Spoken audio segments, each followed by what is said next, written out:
Transforma Mútua Podcast.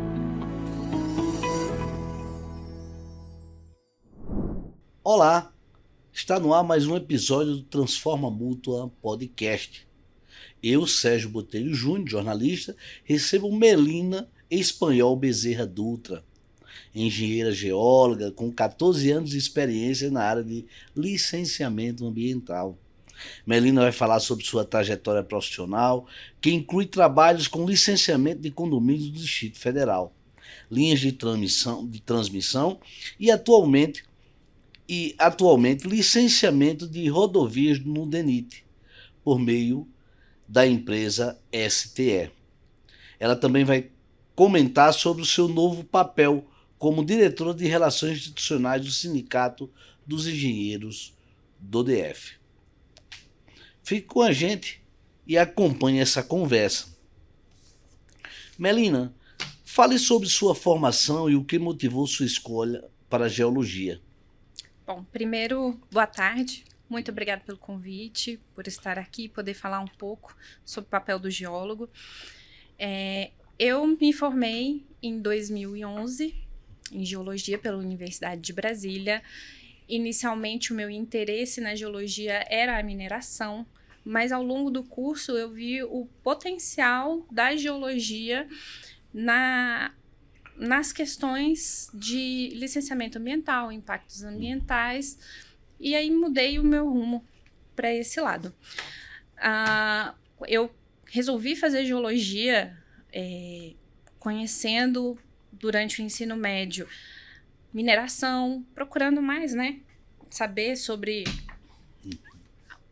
as áreas de atuação. Então, foi daí que surgiu o meu interesse. Quais são os critérios técnicos e legais mais relevantes para o licenciamento ambiental de grandes empreendimentos, como rodovias e linhas de transmissão, Melina?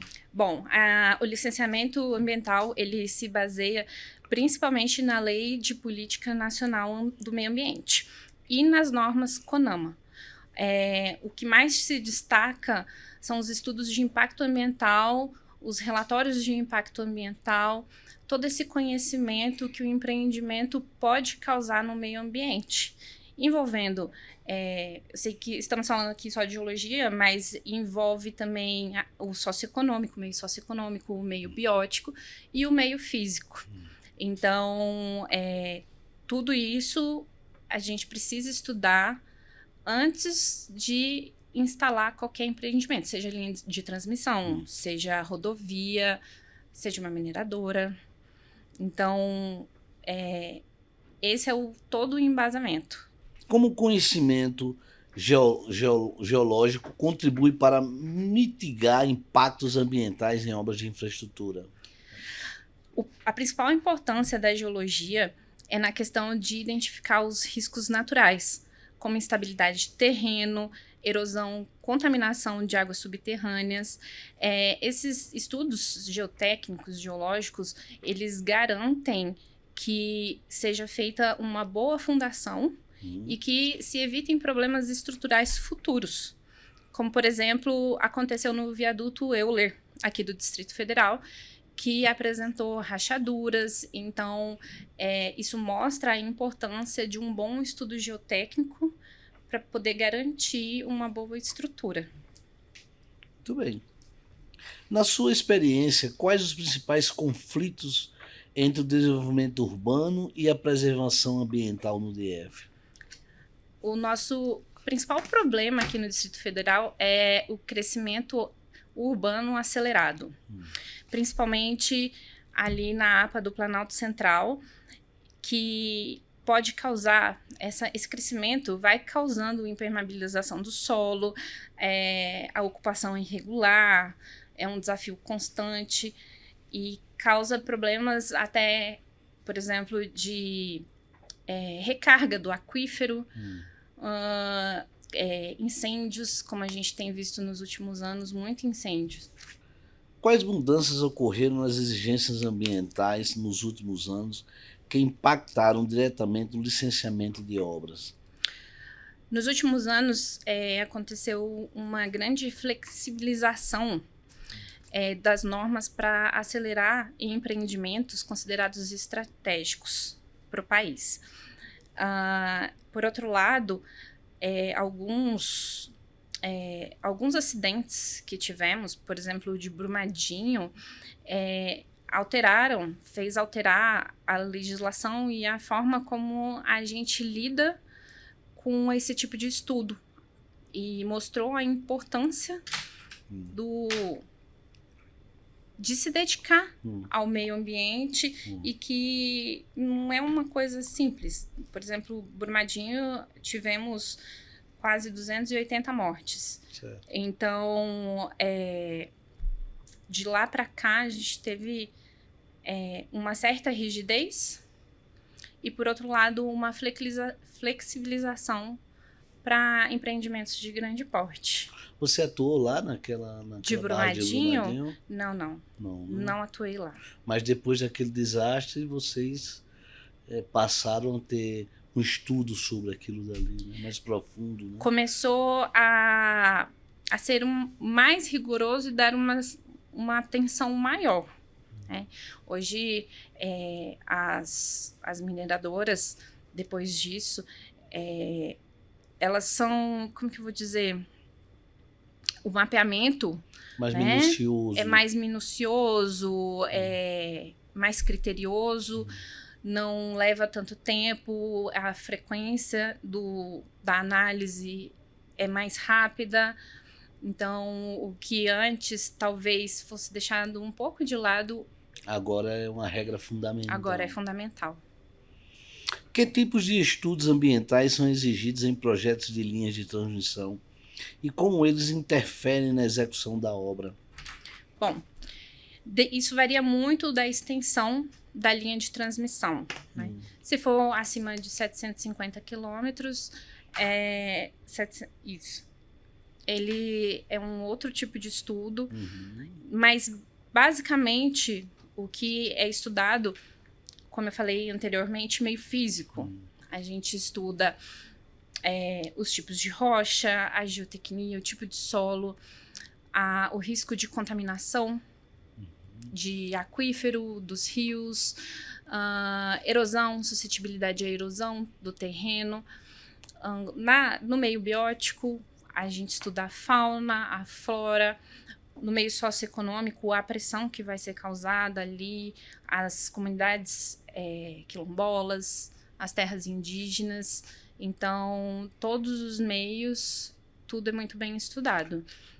Na questão do meio... Vocês estudam tudo para que não afete absolutamente nada, nem para ninguém. Para que seja o menor impacto possível e para que a gente possa reverter esse impacto. Então, o impacto sempre vai ter. Sendo positivo ou negativo, ele vai ter. Então, a gente estuda a melhor forma para minimizar esses impactos, reverter o que não tem como evitar e propor programas, propor talvez até uma alteração no traçado da linha, visando o menor impacto possível. Às vezes, a melhor forma a gente encontra no traçado uma caverna. Então, vamos alterar o traçado da linha para não passar por ela. Ou então um sítio arqueológico, para a gente poder fazer o resgate do sítio. Então, essa é a visão. E quando existem pessoas, uma comunidade, essas pessoas são chamadas para o debate? São. Elas são consultadas. Elas são consultadas, isso tudo por intermédio de órgãos, né? Se for terra indígena, a FUNAI vai estar no circuito, quilombola. Então, tudo isso, existem audiências públicas em que o empreendedor vai até essa comunidade ou até a cidade em questão, junto com o órgão ambiental, faz uma apresentação para a comunidade para debater e levantarem questões. Então, e além dessas audiências, é feita toda uma comunicação. Então, previamente, as obras, é anunciado em rádio, panfleto, panfletagem, nas escolas. Então, vai informando a comunidade de que vai começar um estudo ambiental ali. Então, a gente tem no licenciamento prévio, porque é o licenciamento prévio, operacional e de instalação. Então, no licenciamento prévio já é feita essa comunicação para a sociedade, porque já começa uma certa movimentação de profissionais ali. Então, vai ter estudo geotécnico, vai profissional lá para fazer furo, para estudar, vai engenheiro florestal para analisar as questões da vegetação. Então, vai aumentar a quantidade de pessoas na cidade. Então, isso já é informado na licença prévia para a comunidade. Quais os principais entraves técnicos e institucionais no processo de licenciamento ambiental no Brasil? O principal é a burocracia. É muita burocracia e a falta de integração entre os órgãos. É muita burocracia para você iniciar, para você fazer todo o processo de licenciamento. A integração entre os órgãos é muito moroso, esse processo. A outra questão que eu levanto muito, porque antes eu trabalhava na área da consultoria ambiental, hoje eu trabalho do outro lado. Eu trabalho dentro de um órgão federal, analisando os estudos que chegam.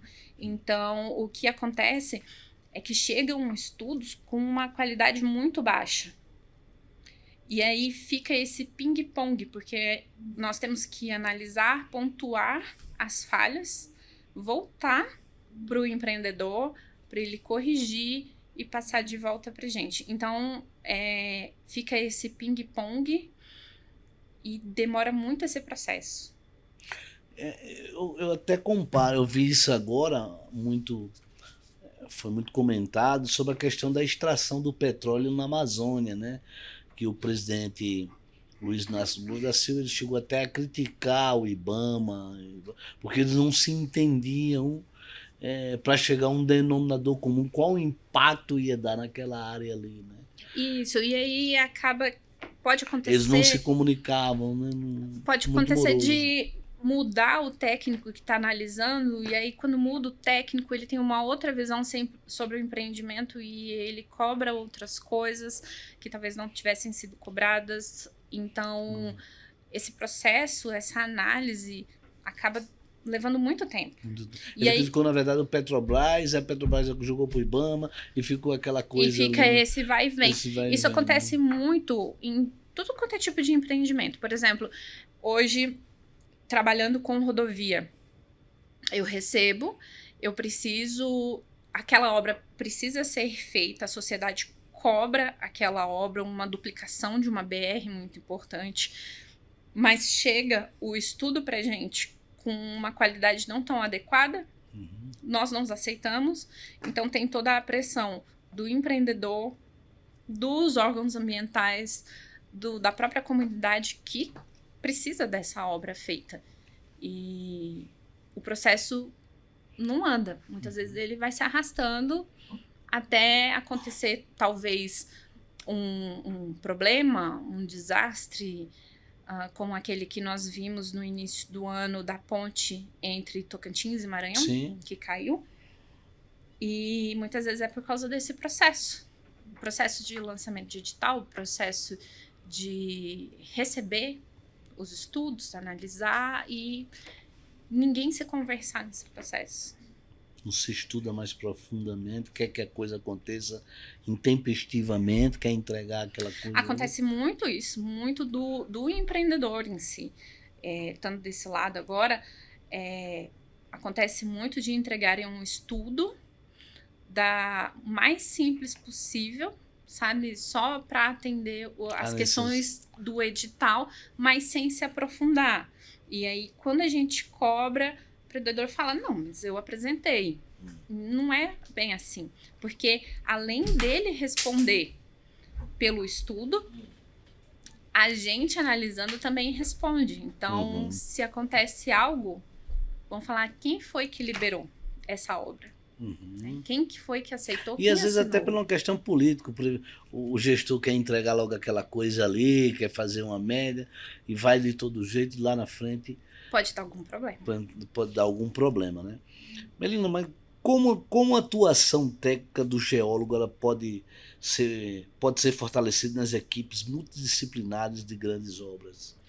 Bom, o principal objetivo do geólogo nisso tudo é a questão de avaliar, né, a estabilidade de talude, prevenindo erosão ou contaminação de água. E a gente acha que isso não está envolvido com os outros profissionais, né? Mas na questão, por exemplo, de contaminação de água, entra a questão do biólogo, a questão do meio ambiente, porque essa contaminação vai impactar na qualidade da água, no sistema ali, na ictiofauna, que vai impactar as comunidades ribeirinhas. Então, é uma equipe. Não tem como fazer só o estudo do meio biótico, só do meio socioeconômico e deixando de lado que seria a questão do geólogo. Qual o papel da engenharia geológica na prevenção de acidentes ambientais e geotécnicos em obras de rodovias? Esse é o principal papel. Rodoviárias. Que é a questão da estrutura. Então, eu vejo que esse é, por exemplo, a base do prédio é a fundação dela e todo o material escolhido, tudo que vai ser feito, todos os cálculos são baseados no tipo de rocha, no tipo de solo que estão ali. Ou então, no caso de uma rodovia, os deslizamentos que a gente vê, principalmente início de ano, épocas de chuva. Então, tem que ter todo um estudo geológico para evitar esse tipo de acidente. Então, na engenharia civil, acidente de, como já vimos, prédio colapsar, ponte, que aconteceu no início desse ano, deslizamento. Esse é o principal papel Né? do geólogo, do engenheiro geólogo. A gente fica falando de geologia, engenharia, mas antes não existia essa. O geólogo era geólogo, você não estava enquadrado dentro da engenharia, digamos assim. Então, existia uma lei, que vocês agora são engenheiros geólogos. Que lei é essa e o que você acha que isso... Qual o impacto que isso trouxe para a geologia, então, positivamente falando? Na lei de 72, o geólogo ele é enquadrado na classe dos engenheiros. Só que até então, como não houve uma nomenclatura engenheiro geólogo, geólogo e engenheiro geólogo são o mesmo profissional, aconteceu de as próprias empresas rebaixarem o geólogo em questões financeiras, para não ter que pagar o piso salarial para ele. Então, isso era uma coisa que a gente vinha lutando, porque a gente é representado pelo CREA, a gente faz a RT, mas a gente não recebe o piso. Muitos lugares não recebem o piso, principalmente na área de construção civil. E aí, essa lei do ano passado, né, a 15.026 de 2024, ela vem para finalizar essa questão. Não, o geólogo, ele é engenheiro geólogo, ele deve receber o piso salarial. E aí hoje, de lá para cá, a nossa luta sindical é na questão do reconhecimento do profissional, de receber o piso salarial, que até então não está sendo executado. Não está sendo executado. Não está sendo. Já que você falou de sindicato, você também pertence ao Sindicato dos Engenheiros do DF. Isso. Como o sindicato ele pode contribuir, do DF pode contribuir para o aprimoramento das políticas públicas ambientais e para a valorização dos profissionais da área? O sindicato ele atua muito nessa questão de promover o profissional para os debates, sabe? Entrar nesses debates, nessas audiências, participar, colocar o seu posicionamento, porque acontece muito do profissional ficar ali no seu trabalho e não querer se expor e participar efetivamente das diretrizes de dar soluções dos problemas. Então, o sindicato apoia muito isso. E a outra é na valorização do profissional, porque muitos profissionais não fazem, não atuam dessa forma por se sentirem desvalorizados. Eu não sou representado, ninguém me reconhece, então eu não vou colocar a minha cara a tapa, não vou lá e discutir essas questões. Então, o sindicato vem para promover esse profissional, colocar ele à frente, ele atuante em todas as questões. Melina Espanhol, eu lhe agradeço pela entrevista. Sinta-se à vontade para você colocar aquilo que você acha que é necessário e que não foi abordado. Bom, eu queria principalmente falar sobre essa questão dessa nova lei do geólogo ser considerado engenheiro geólogo, independente dele pedir essa alteração de titulação junto ao CREA. Então, por mais que no CREA dele esteja geólogo, ele é considerado engenheiro geólogo, e para ele buscar ser reconhecido, buscar se valorizar, buscar o sindicato tá para apoiar ele nessas questões. Então, o sindicato ele toma frente para reconhecimento do salário, reconhecimento de auxílios inúmeros e de fazer esse diálogo profissional-empresa. Então, para que os geólogos busquem mais isso, não se sintam mais acuados em relação às outras categorias, porque todos estão no mesmo patamar. Muito bem. O podcast Transforma Mútua contou com a participação de Melina Espanhol Bezerra Dutra, engenheira geóloga com 14 anos de atuação em licenciamento ambiental. Essa entrevista foi conduzida por mim, Sérgio Botelho Júnior. Melina falou sobre sua experiência no licenciamento de condomínio no DF, em linhas de transmissão, e atualmente no licenciamento de rodovias pela CGMAB do DENIT, por meio da STE. O que significa essa sigla CGMAB?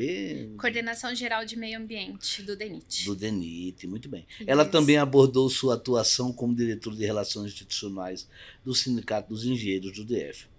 O episódio está disponível na plataforma da Mútua. Um abraço a todos, fiquem com Deus e até o próximo programa. Lembrando que seria bom que vocês compartilhassem o link e curtissem lá nas redes sociais. Um abraço.